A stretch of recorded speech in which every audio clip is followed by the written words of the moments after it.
A Living Sacrifice bagian kedua, menutup masa lalu. Setelah seseorang percaya kepada Tuhan, ia selalu memiliki sejumlah hal dari masa lalu yang menunggu untuk diakhiri. Pertanyaan yang harus kita hadapi adalah bagaimana ia harus mengakhirinya. Pengajaran Alkitab. Dalam Alkitab, khususnya dalam Perjanjian Baru, Allah tampaknya tidak terlalu menekankan hal-hal yang pernah ada sebelum ia percaya kepada Tuhan. Cobalah temukan beberapa bagian di antara Matius dan Wahyu yang membahas tentang penutupan masa lalu. Jika Anda mencoba, Anda harus mengakui bahwa sangat sulit untuk menemukan bagian-bagian seperti itu. Memang, surat-surat itu menceritakan cara hidup kita yang tidak pantas di masa lalu. Surat-surat itu juga mengungkapkan kepada kita apa yang seharusnya menjadi tindakan kita di masa depan. Namun, surat-surat itu tidak menyarankan apa yang harus dilakukan terhadap masa lalu kita. Misalnya, baik dalam surat kepada jemaat di Efesus maupun surat kepada jemaat di Kolose, masa lalu kita disebutkan, tetapi tidak satupun dari surat-surat itu memberitahu kita bagaimana kita harus mengakhirinya. Surat-surat itu hanya membahas apa yang harus kita lakukan setelah ini. Hal yang sama berlaku dalam surat-surat kepada jemaat di Tesalonika. Surat-surat itu juga menyebut masa lalu tanpa menjelaskan secara rinci bagaimana mengakhirinya, karena penekanannya sekali lagi adalah pada masa depan, seolah-olah masa lalu tidak lagi menjadi masalah. Namun tidak diragukan lagi bahwa masa lalu perlu diakhiri dengan benar. Banyak penganut kebangkitan rohani berkhotbah tanpa henti tentang akhir masa lalu oleh orang-orang percaya baru. Mungkinkah mereka terlalu menekankan hal ini? Dalam mempelajari firman Allah, tampaknya para rasul dan bahkan Yohanes Pembaptis kurang memperhatikan perihal masa lalu. Ketika orang banyak bertanya, "Kalau begitu, apa yang harus kami perbuat?" Yohanes Pembaptis menjawab, "Barang siapa mempunyai 2 helai baju, hendaklah ia memberikannya kepada yang tidak mempunyai. Dan barang siapa mempunyai makanan, hendaklah ia berbuat demikian juga." Anda lihat, ia tidak merujuk pada masa lalu, melainkan pada masa depan. Di dalam Injil Lukas 3 ayat 10-14 dikatakan, "Dan datang pula pemungut cukai yang bertanya, 'Guru, apakah yang harus kami perbuat?' Jawabnya kepada mereka, 'Janganlah memeras lebih daripada apa yang ditugaskan kepadamu.' Dan prajurit-prajurit juga bertanya kepadanya, 'Dan kami, apakah yang harus kami perbuat?' Jawabnya kepada mereka, 'Jangan memeras orang, dan jangan memeras orang dengan memeras orang. Cukupkanlah dirimu dengan upahmu.'" Semua ini menunjukkan kepada kita, bahkan Yohanes, yang mengkhotbahkan pertobatan, tidak menekankan masa lalu, tetapi justru menekankan masa depan. Jika kita meluangkan waktu untuk meneliti surat-surat Paulus, kita akan menemukan bahwa ia selalu menekankan akhirat dan tidak menyebutkan masa lalu. Mengapa? Karena masa lalu sepenuhnya berada di bawah darah yang berharga. Penyimpangan sedikit dalam hal ini akan merusak Injil, memutarbalikkan ajaran pertobatan, dan bahkan merusak jalan pemulihan. Oleh karena itu, kita harus dengan hati-hati di hadapan Tuhan menyelesaikan masalah ini. Memang benar bahwa ada hal-hal tertentu dari masa lalu yang memerlukan akhir, tetapi ada alasan khusus untuk ini. Kita harus sangat jelas mengenai pendirian kita tentang masalah ini.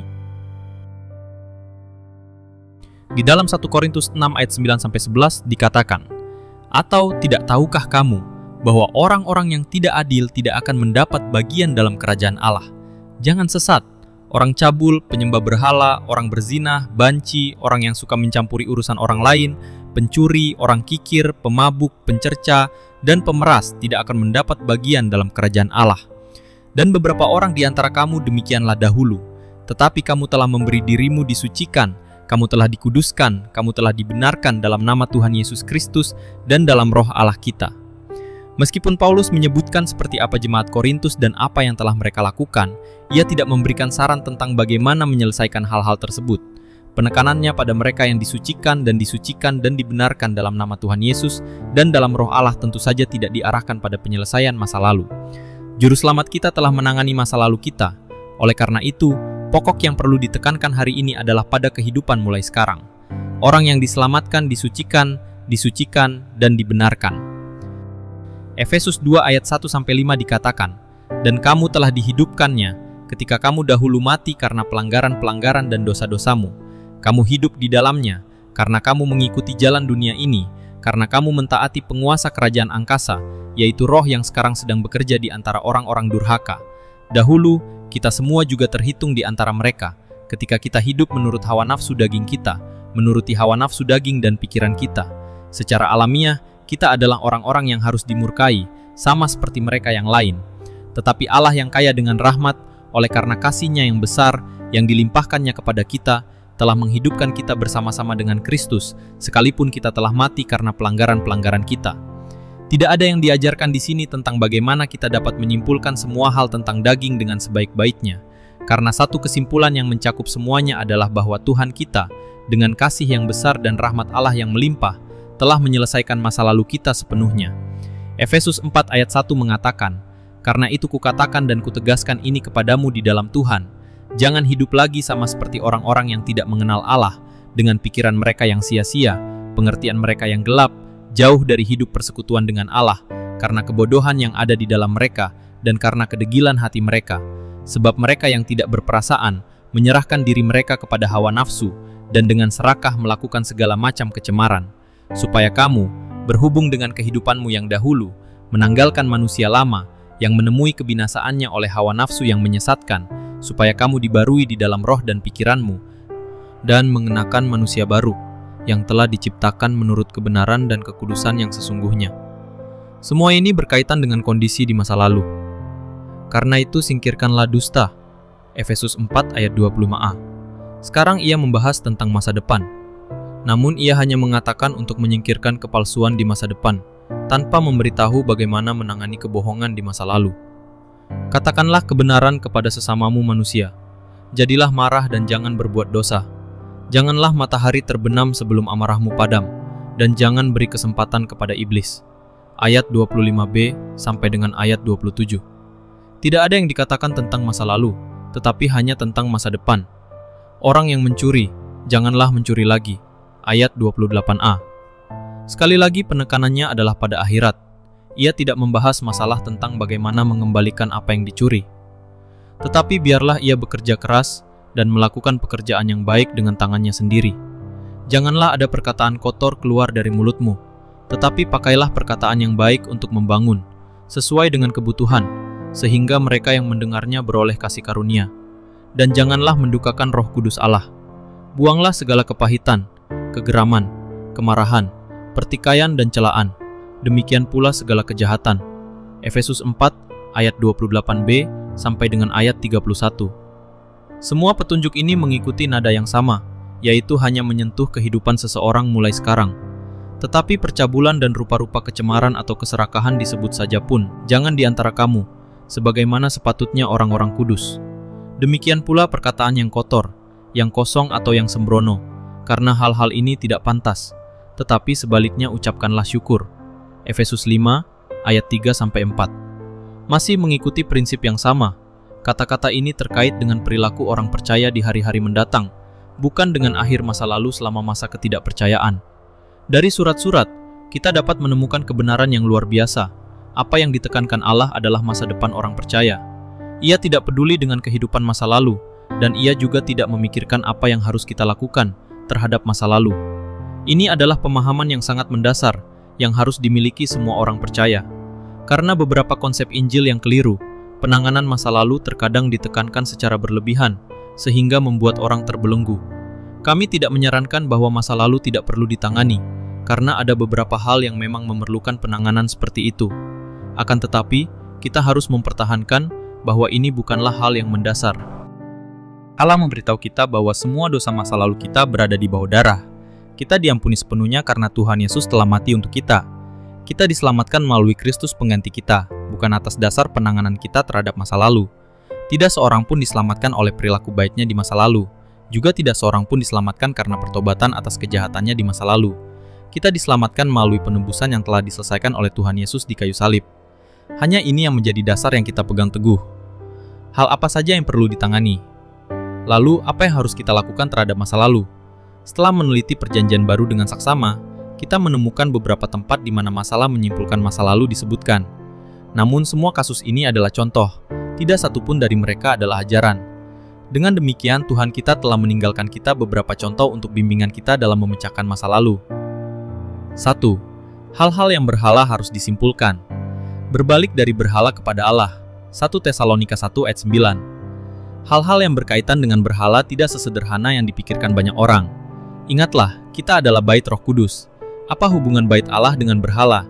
Bahkan Rasul Yohanes dalam menulis kepada orang-orang percaya, menasihati, "Anak-anakku, waspadalah terhadap segala berhala." 1 Yohanes 5 ayat 21. Kita harus memahami cara kitab suci memandang penyembahan berhala. Allah melarang pembuatan patung atau rupa apapun dari apapun yang ada di surga di atas, atau di bumi di bawah atau di dalam air. Ia juga melarang pemikiran bahwa patung-patung ini hidup. Begitu pemikiran seperti itu muncul, patung-patung ini menjadi berhala. Patung-patung itu sendiri tidak ada apa-apanya, tetapi jika dianggap hidup, patung-patung itu berubah menjadi setan. Oleh karena itu, penyembahan patung-patung ini dilarang keras. Tidak ada hati yang boleh berpaling kepadanya. Salah satu dari 10 perintah melarang pembuatan patung. Lihat Ulangan 5 ayat 8. Janganlah kamu menanyakan tentang Allah-Allah mereka dengan berkata, bagaimana bangsa-bangsa ini melayani Allah-Allah mereka? Ulangan 12 ayat 30b. Jangan menanyakan tentang Allah-Allah lain karena rasa ingin tahu. Jangan bertanya bagaimana bangsa-bangsa melayani Allah-Allah mereka. Allah melarang kita melakukan penyelidikan seperti itu karena hal itu hanya akan menuntun kita untuk mengikuti cara-cara bangsa-bangsa. Apa hubungan bait Allah dengan berhala? Penerapannya jelas. Orang Kristen tidak boleh mengunjungi kuil-kuil kafir kecuali untuk alasan-alasan khusus, seperti bermalam di pegunungan di mana tidak ada persediaan lain yang tersedia. Mereka tidak boleh mengunjungi kuil-kuil ini untuk tujuan rekreasi.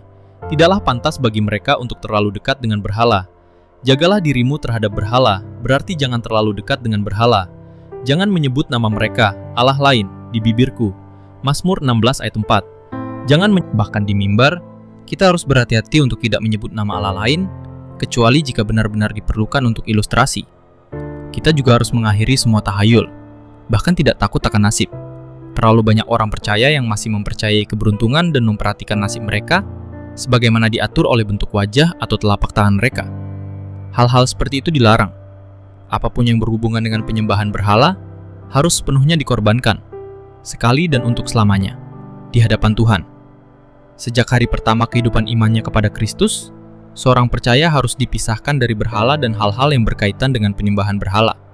Ia tidak boleh lagi menyebut nama berhala atau berkonsultasi dengan peramal. Ia harus menjauhkan diri dari kuil-kuil kafir, dari memikirkan penyembahan patung. Ia tidak boleh menyelidiki bagaimana agama lain beribadah. Masa lalu harus benar-benar dituntaskan. Semua benda berhala yang mungkin dimilikinya harus dihancurkan, tidak dijual. Benda-benda itu harus dihancurkan. Ini sangat serius, karena Tuhan sangat cemburu terhadap berhala. Jika orang percaya saat ini tidak sepenuhnya terpisah dari berhala, bagaimana mereka dapat lolos dari berhala terbesar di masa depan, bahkan patung antikristus? Bukan hanya apa yang diukir atau dibentuk tidak boleh disembah. Demikian pula tidak ada yang hidup yang boleh disembah. Harinya akan tiba ketika manusia berdosa akan memiliki patung yang hidup. Tidak ada patung yang dapat disembah, bahkan yang disebut patung Kristus atau Maria. Kebiasaan tidak menyembah patung apapun perlu dipupuk. Kita tidak boleh melayani dalam daging. Kita harus melayani dalam roh, karena Tuhan mencari mereka yang melayaninya dalam roh dan bukan dalam daging. Tuhan adalah roh. Dia bukan patung. Mengetahui hal ini akan menyelamatkan banyak orang percaya dari jatuh ke dalam gereja Katolik Roma, yang pengaruhnya akan sangat meningkat saat kedatangan Antikristus. Oleh karena itu, hal pertama dalam menyimpulkan masa lalu adalah menolak semua berhala sebelumnya. Kita harus berpaling dari berhala untuk menantikan anak Allah pada kedatangannya yang kedua. Kita tidak boleh menyimpan gambar Tuhan Yesus. Tidak ada yang benar-benar menyerupainya, dan karenanya tidak berharga. Di Museum Vatikan ada lebih dari 2000 gambar Tuhan Yesus yang berbeda. Ini semua adalah hasil imajinasi seniman. Banyak seniman berkeliling dunia membayar orang untuk berpose bagi mereka. Kami katakan, ini adalah penghujatan. Tuhan adalah Tuhan yang cemburu, dan Dia tidak akan menoleransi hal seperti itu. Semua tahayul harus ditolak. Bahkan setiap corak penyembahan berhala harus disingkirkan sepenuhnya. 2. Hal-hal tertentu membutuhkan kesimpulan. Dan tidak sedikit di antara mereka yang pernah melakukan sihir, mengumpulkan kitab-kitabnya, lalu membakarnya di depan mata semua orang. Setelah mereka menghitung harganya, mereka mendapati 50.000 uang perak. Kisah Para Rasul 19 ayat 19. Ini juga merupakan sesuatu yang harus disimpulkan oleh orang percaya baru. Meskipun tidak ada perintah atau ajaran, tindakan seperti itu jelas merupakan hasil dari pekerjaan Roh Kudus. Roh Kudus bekerja dalam diri orang percaya, sehingga mereka mengeluarkan hal-hal yang seharusnya tidak mereka miliki dan membakarnya. Buku-buku yang disebutkan dalam Kisah Para Rasul 19 bernilai 50.000 uang perak. Itu jumlah yang banyak. Namun buku-buku itu tidak dijual agar jemaat dapat menggunakan hasilnya. Sebaliknya buku-buku itu dibakar. Jika Yudas hadir, ia pasti akan keberatan dengan pembakaran buku-buku itu, karena harganya jauh lebih mahal daripada 30 keping perak. Uang itu dapat digunakan untuk membantu orang miskin. Akan tetapi, Tuhan berkenan buku-buku itu dibakar. Ada beberapa hal yang perlu diselesaikan. Patung adalah salah satunya. Buku-buku tentang sihir adalah yang lain. Prinsipnya jelas, semua patung harus ditolak dan semua hal yang meragukan harus ditangani. Kita memiliki contoh Alkitab bahwa hal-hal yang memiliki hubungan pasti dengan dosa, seperti alat-alat judi atau buku-buku cabul, harus dibakar. Bagaimana dengan hal-hal yang tidak pantas bagi orang kudus? Di rumah orang yang tidak percaya, wajar saja jika menemukan hal-hal yang berhubungan dengan dosa dan hal-hal yang tidak pantas bagi orang kudus. Jadi, setelah seseorang percaya kepada Tuhan, ia harus pulang dan memeriksa barang-barang miliknya. Hal-hal yang berhubungan dengan dosa harus dihancurkan, bukan dijual. Hal-hal yang tidak pantas bagi orang kudus dapat diubah jika memungkinkan, seperti pakaian atau dapat dijual. Ilustrasi yang baik ditemukan dalam Imamat 13 dan 14 yang berbicara tentang pakaian milik orang yang menderita kusta. Pakaian seperti itu dapat disamakan dengan hal-hal yang perlu kita tangani. Setelah diselidiki, beberapa dari pakaian itu ditemukan memiliki wabah kusta di dalamnya, dan karena tidak dapat dicuci, pakaian itu dibakar dengan api. Namun beberapa pakaian dapat dicuci dan wabahnya hilang saat dicuci. Pakaian itu dapat digunakan lagi. Dengan cara yang sama, beberapa pakaian kita dapat diubah dengan memperpendek atau memanjangkannya, karena masalahnya hanyalah masalah gaya. Namun pakaian yang lain begitu terlibat dengan dosa, sehingga tidak dapat ditebus. Oleh karena itu, pakaian itu harus dibakar. Seorang yang baru percaya perlu mempelajari pelajaran ini dengan baik sejak awal, sehingga ia tidak akan dapat melupakannya sepanjang hidupnya. Ia harus disadarkan bahwa menjadi seorang Kristen adalah hal yang sangat nyata. Itu melibatkan lebih dari sekadar pergi ke gereja dan mendengarkan khotbah. 3. Semua hutang harus dikembalikan. Lalu berdirilah Zakeus dan berkata kepada Tuhan, "Tuhan, setengah dari milikku akan kuberikan kepada orang miskin. Dan sekiranya aku memeras seseorang dengan curang, akan kukembalikan 4 kali lipat." Lukas 19 ayat 8. Zakeus memberi kita contoh yang baik. Anehnya, tidak ada ajaran tentang pokok ini, tetapi setiap orang percaya bertindak sesuai dengan dorongan Roh Kudus. Jadi sedikit lebih banyak di sini dan lebih sedikit di sana, masing-masing melakukan seperti yang dituntun Roh Kudus. Jika ini hanya sekadar doktrin atau ajaran, maka semuanya akan dilakukan secara seragam. Kuasa Tuhan begitu kuat atas Zakeus, sehingga ia bersedia mengembalikan 4 kali lipat apapun yang telah ia peras dari seseorang dengan curang. Sebenarnya kita akan menganggap kompensasi 2 kali lipat sudah cukup. Prinsip dalam imamat adalah tambahkan 1/5-nya lagi. Imamat 6 ayat 5. Misalkan utangnya $1.000, maka penggantiannya akan menjadi $1.200. Namun ketika seseorang digerakkan oleh Roh Kudus, ia harus mengikuti gerakan itu, entah itu 4 kali lipat atau bahkan 10 kali lipat. Karena itu, marilah kita ingat bahwa Alkitab tidak memberi kita ajaran apapun tentang hal ini. Yang diberikan hanyalah prinsip yang penerapannya sesuai dengan tuntunan Roh Kudus. Jika seorang percaya baru di masa lalu telah memeras atau menipu seseorang, atau telah mencuri atau mengambil alih sesuatu dengan tidak benar, kami percaya ia harus menangani hal-hal ini sebagaimana Tuhan bekerja di dalam dirinya. Secara finansial ia mungkin tidak dapat menyelesaikan apa yang telah ia tipu. Meskipun hal ini tidak akan memengaruhi pengampunan Allah kepadanya, hal itu akan memiliki pengaruh yang pasti pada kesaksiannya. Misalnya, jika saya telah mencuri dari seseorang $1.000 sebelum saya diselamatkan, saya tidak mungkin memberitakan Injil kepadanya jika saya belum membereskan penipuan itu.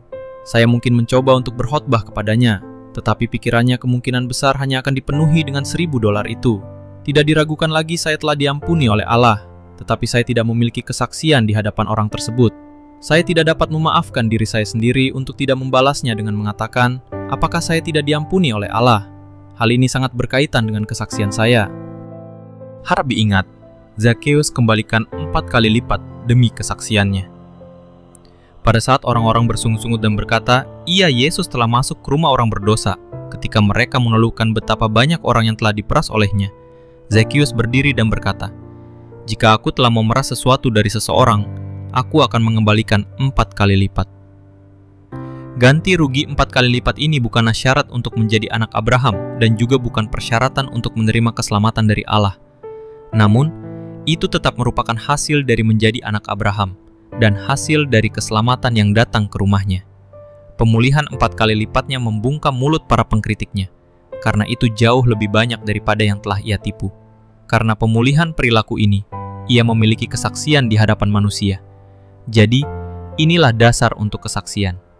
Saya mengenal seorang saudara seiman yang sebelum diselamatkan tidak benar dalam hal keuangan dan juga berdosa dalam perilaku tertentu. Ia memiliki banyak teman sekolah yang sebagian besar berasal dari kelas menengah ke atas. Setelah diselamatkan, ia cukup bersemangat dalam mencoba memenangkan teman-teman sekolahnya bagi Kristus, tetapi ia gagal total. Meskipun ia sungguh-sungguh memberitakan Injil kepada mereka tidak dapat mempercayainya dan bertanya-tanya tentang penipuan dan pelanggarannya di masa lalu. Mereka tidak melupakan masa lalunya, karena ia tidak pernah memulihkan seperti yang dilakukan Zekius. Dosa-dosanya di masa lalu diampuni di hadapan Tuhan, tetapi dosa-dosa itu tetap menjadi masalah bagi manusia. Seandainya ia mengakui kesalahannya dan membayar kembali utangnya, kesaksiannya dapat diterima. Sebagai orang percaya baru, seseorang perlu bertanya pada dirinya sendiri, apakah ia telah berbuat salah atau menipu seseorang? Apakah ia telah membawa pulang barang-barang yang bukan miliknya atau barang-barang yang diperolehnya dengan tidak benar? Jika demikian, ia dapat menghapusnya dengan menanganinya satu persatu. Pertobatan Kristen mencakup pengakuan atas kesalahan masa lalu. Pertobatan Kristen tidak seperti pertobatan biasa yang hanya melibatkan perubahan perilaku. Misalnya, jika sebagai orang duniawi saya sering marah di masa lalu, cukup bagi saya untuk menunjukkan pertobatan saya dengan tidak mengulanginya. Namun sebagai seorang Kristen, selain perubahan perilaku, saya juga harus mengakui bahwa marah adalah salah. Saya tidak hanya harus mengendalikan amarah saya di hadapan Tuhan, tetapi juga harus mengakui kepada manusia kesalahan saya sebelumnya karena marah. Demikianlah masalah ini akan diselesaikan.